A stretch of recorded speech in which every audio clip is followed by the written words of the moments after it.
finalement parti sur la pointe libre. Mohamed Boun Abdallah Dionne n'est plus, sa maladie a eu raison sur lui. Pourtant, il y a juste quelques jours, il avait encore manifesté sa volonté de servir son pays lors de l'élection présidentielle de mars 2024.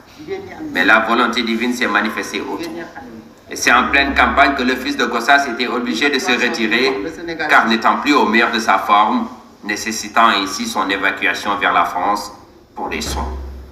Des soins qui n'auront pas finalement porté leur fruit.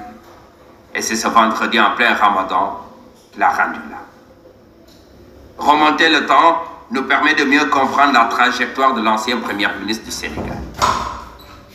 Mohamed Boun Abdallah Dionne a été Premier ministre à l'âge de 55 ans en 2014, avant d'être reconduit à ce poste en 2019 pour le second mandat du président Macky Sall, symbole donc de la loyauté d'un homme de confiance. 2014 à 2019, Mohamed Boun Abdallah Dionne a été porté à la tête du gouvernement. Cette longévité à la station primatoriale renseigne sur les relations entre les deux hommes.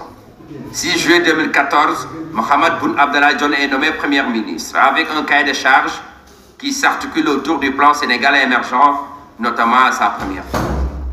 Après 5 ans d'exercice, les résultats sont concluants. Plusieurs projets seront inaugurés par le président Macky Sall sous son règne.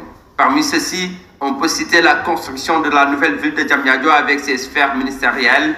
Il y a aussi le train express régional, l'autoroute Ila Touba, entre autres projets.